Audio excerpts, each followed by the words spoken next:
அனைவருக்கும் வணக்கம். Welcome to my channel. எல்லோரும் எப்படி இருக்கீங்க ஃப்ரெண்ட்ஸ்? நல்லா இருக்கீங்களா? இன்றைக்கி ரொம்பவே ஈஸியான டேஸ்டியான நார்த் இந்தியன் ஸ்டைல் பன்னீர் கறி செய்யலாம். அதுக்கு முன்னாடி எங்களோட இந்த சேனல் நீங்கள் இது வரைக்கும் சப்ஸ்கிரைப் பண்ணலாம், மறக்காமல் சப்ஸ்கிரைப் பண்ணிக்கோங்க. அதோட பக்கத்தில் இருக்க பெல் பட்டனை ப்ரெஸ் பண்ணி ஆல் அப்படின்னு செலக்ட் பண்ணிக்கோங்க. இதனால் நாங்கள் எப்போ வீடியோஸ் அப்லோட் பண்ணாலும் உடனே உங்களுக்கு ஒரு நோட்டிஃபிகேஷன் வந்துடும். எங்களோட எல்லா வீடியோஸும் நீங்கள் மிஸ் பண்ணாமல் பார்க்கலாம். நிறைய ஃப்ரெண்ட்ஸ் வந்து கமெண்ட் பண்ணியிருந்தாங்க நார்த் இந்தியன் டிஷ்ஷஸ்லாம் அப்லோட் பண்ண சொல்லி.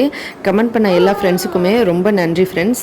இன்றைக்கி நார்த் இந்தியன் ஸ்டைலில் பன்னீர் கறி எப்படி செய்கிறதுன்னு சொல்லி பார்க்கலாம். அதுக்கு முதல்ல ஒரு கடாயில் கொஞ்சமாக எண்ணெய் ஊற்றிட்டு எண்ணெய் நல்லா சூடான உடனே சின்ன சின்னதாக கட் பண்ணி வச்சுருக்க பன்னீர்லாம் இதில் சேர்த்துக்கலாம்.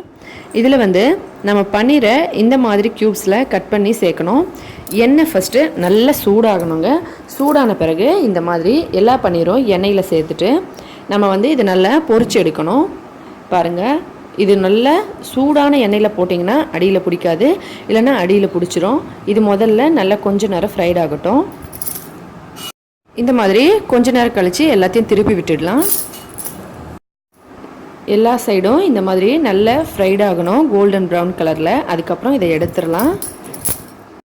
இப்போ அதே கடாயில் உருளைக்கிழங்கு வந்து பார்த்திங்கன்னா ஒரு 3 உருளைக்கிழங்கு இந்த மாதிரி தோல் சீவி சின்ன சின்னதாக கட் பண்ணி நல்லா கழுவி வச்சுருக்கோம்.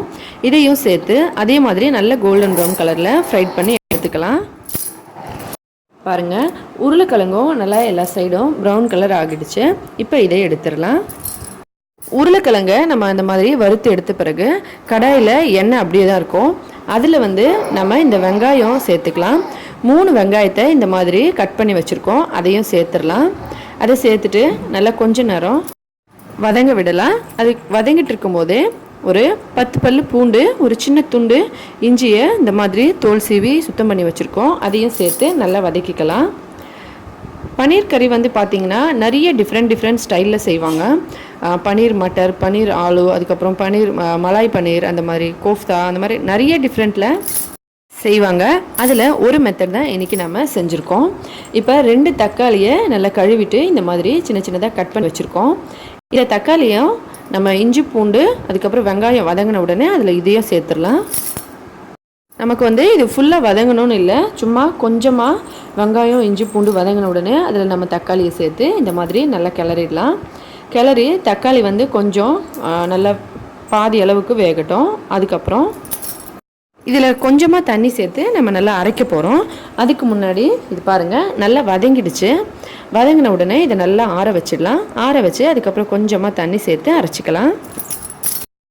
அடுத்ததாக ஒரு கடாயில் கொஞ்சம் எண்ணெய் ஊற்றிக்கலாம். எண்ணெய் நல்லா சூடான உடனே அதில் ஒரு 1/2 ஸ்பூன் அளவுக்கு சீரகம் சேர்த்துக்கலாம். சீரகம் வெடிக்க ஆரம்பித்த உடனே 1 ஸ்பூன் மிளகாத்தூளுக்கு 2 ஸ்பூன் தனியாத்தூள் சேர்த்துக்கலாம். காரத்துக்கு ஏற்ற மாதிரி நீங்கள் மிளகாத்தூள் அட்ஜஸ்ட் பண்ணிக்கலாம். இப்போ வந்து அடுப்பு ஃபுல்லாக ஸ்லோ ஃப்ளேமில் வச்சுருங்க. இப்போ இது ரெண்டுத்தையும் சேர்த்து இந்த மாதிரி நல்லா மிக்ஸ் பண்ணிடணும். மிக்ஸ் பண்ணிவிட்டு அந்த ரா ஃப்ளேவர் உடனே போயிடும். உடனே நம்ம ஏற்கனவே அரைச்சி வச்சுருக்க அந்த மிக்ஸிங்கை இதோட சேர்த்துடலாம். பாருங்கள், மெதுவாக சேருங்க.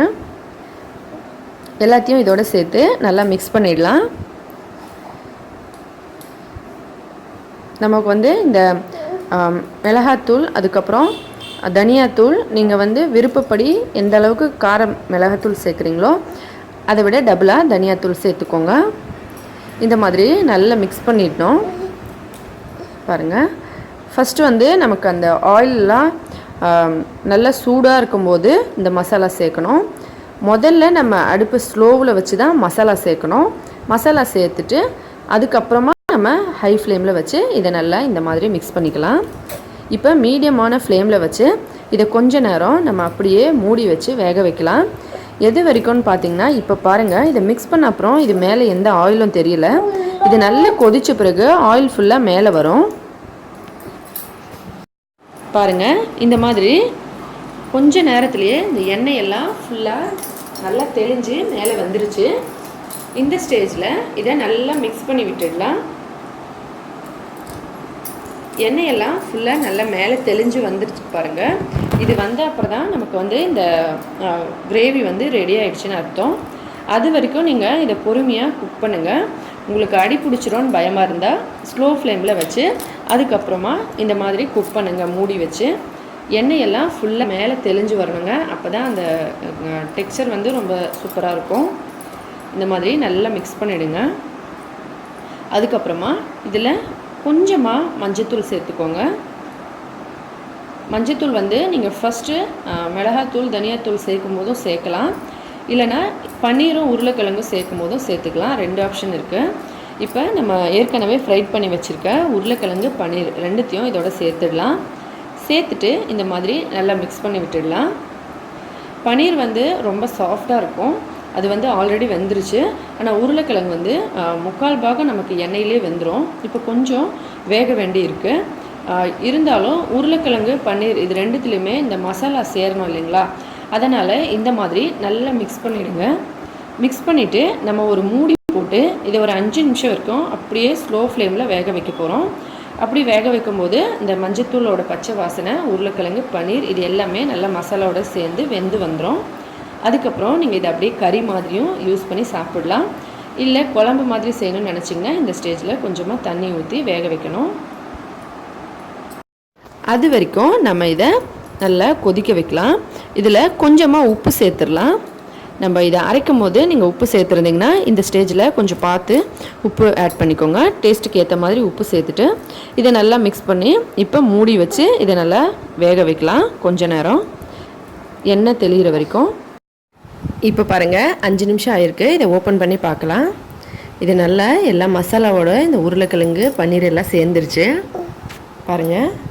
இப்போ இதை நல்லா மிக்ஸ் பண்ணிவிட்டு கொஞ்சமாக தண்ணி ஊற்றி நீங்கள் இதை இந்த ஸ்டேஜில் கொஞ்சம் வேக வச்சிங்கன்னா உங்களுக்கு குழம்பு மாதிரி வந்துடும். கிரேவி மாதிரியாக நீங்கள் அப்படியே இதை சாப்பிட்டுக்கலாம். சப்பாத்தியோட பூரியோட எல்லாம் சாப்பிடும்போது ரொம்ப சூப்பராக இருக்கும். இப்போ தண்ணி ஊற்றி இதை கொஞ்சம் நல்லா இந்த மாதிரி மிக்ஸ் பண்ணிடலாம். மிக்ஸ் பண்ணி ஒரு 2 நிமிஷம் கொதிக்க வச்சா போதும்.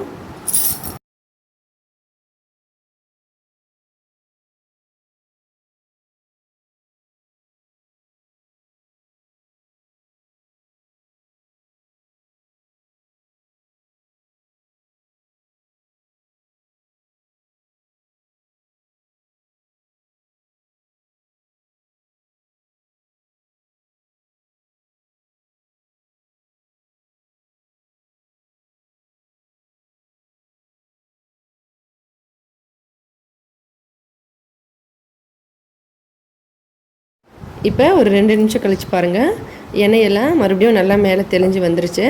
குழம்பு வந்து நல்லா சூப்பராக ரெடி ஆகிடுச்சு. இப்போ கொஞ்சமாக கரம் மசாலா தூள் சேர்த்துக்கலாம். கரம் மசாலா தூள் சேர்த்து இதை நல்லா மிக்ஸ் பண்ணிடலாம். நமக்கு பன்னீர் ஆலு கறி ரெடி ஆகிடுச்சு. இதை வந்து நார்த் சைடில் பன்னீர் ஆலுன்னு சொல்லுவாங்க. குழம்பு டெக்ஸ்சர் மாதிரி, அதாவது ஜீரா ரைஸ் அந்த மாதிரி ரைஸ் கூட சேர்த்து சாப்பிட்றதுக்கு, நார்மலாகவே ரைஸோடு சாப்பிடலாம். இதுக்கு தண்ணி ஊற்றுறதுக்கு முன்னாடி நம்ம வச்சது வந்து அப்படியே சப்பாத்தி பரோட்டா பூரியோடு சாப்பிட்றது. அவ்வளோதான். கொத்தமல்லி தழை தூவி இதை அடுப்பை ஆஃப் பண்ணி இறக்கிடலாம். சூப்பராக ரெடி ஆகிடுச்சு. இதை ட்ரை பண்ணிவிட்டு எப்படி இருந்ததுன்னு சொல்லி கமெண்ட்டில் சொல்லுங்கள். இந்த வீடியோ உங்களுக்கு பிடிச்சிருந்தா லைக் பண்ணுங்கள், ஷேர் பண்ணுங்கள். மறக்காமல் எங்களோட சேனலை சப்ஸ்கிரைப் பண்ணிக்கோங்க. மேலும் இதே போல் இன்னும் பல வீடியோஸ் பார்க்குறதுக்கு நன்றி, வணக்கம்.